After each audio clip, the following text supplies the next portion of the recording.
Hi guys! Today, magluluto naman tayo ng masarap na Maja Blanca.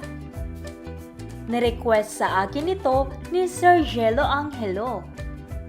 Advance happy birthday po sa mama mo ah! At sana magustuhan nyo ang recipe ko na to. Gusto nyo bang matutuhang lutuin ito?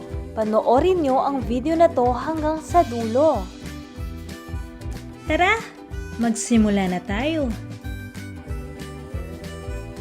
So guys, bago pala natin simulan ang video na to, siguraduhin nyo muna na napindot nyo na ang subscribe button at mag-comment kayo na I subscribe at personal kong tutugunan ang inyong mga komento.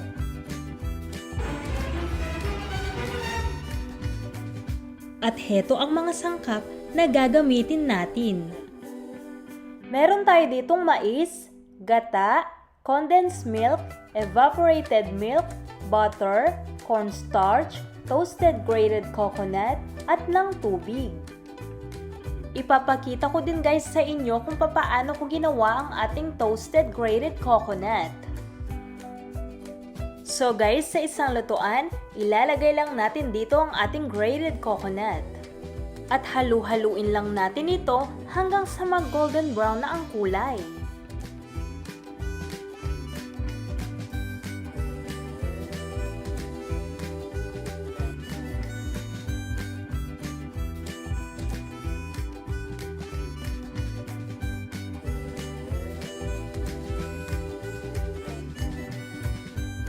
At once ganito na ang itsura, ililipat lang natin ito sa malinis na lalagyan at itatabi lang muna natin ito. Then, sunod natin gawin ang ating cornstarch. Lalagyan lang natin ito ng tubig at tutunawin lang natin ito ng ganito.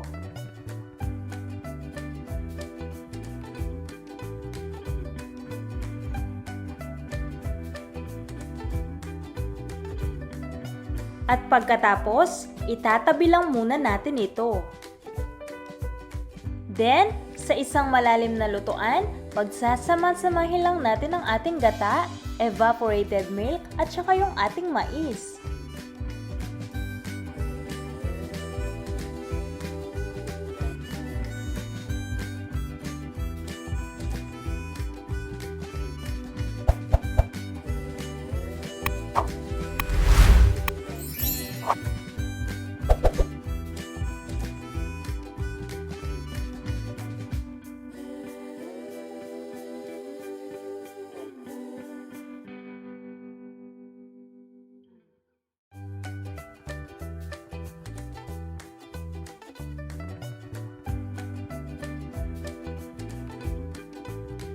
Halu-haluin lang natin ito ng mga ilang minuto o hanggang sa malapit na itong kumulo.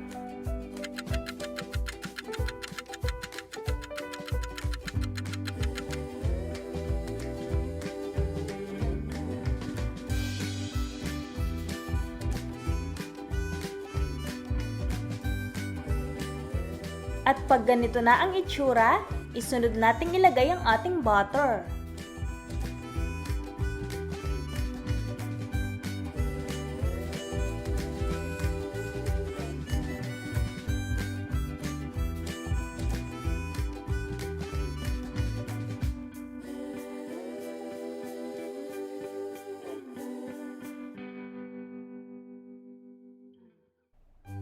At isusunod na rin natin ang ating condensed milk.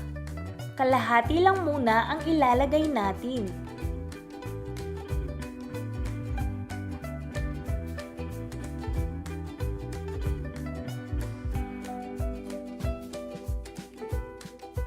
Haluin at titikman lang natin ito kung tama na ang tamis.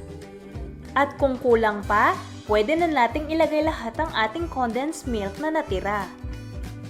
At kung napansin nyo guys, hindi ako naglagay ng asukal sa ating maha dahil sobrang tamis na rin ng ating condensed milk.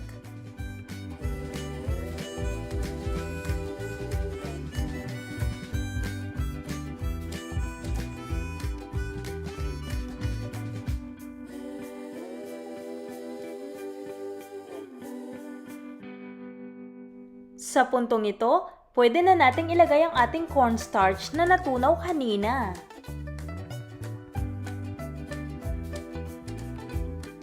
Then, kailangan natin itong haluin palagi para maluto ng husto ang ating cornstarch.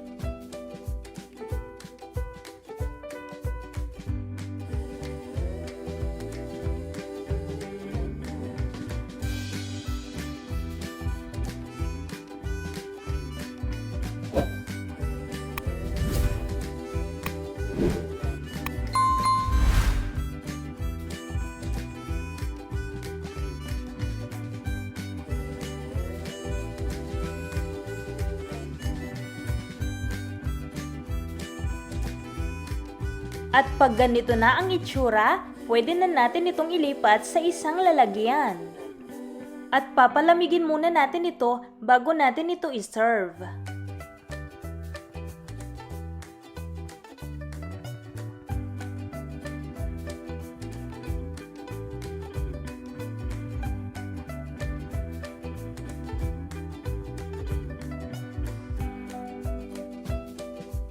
Then, pwede na nating ilagay ang ating toasted grated coconut sa taas nito. Paalala lang guys na dapat nakapaghugas na kayo ng kamay bago nyo gawin ito.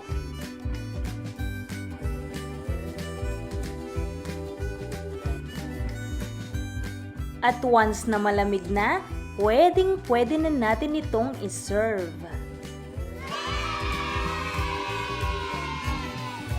At heto na guys ang ating masarap na Maja Blanca.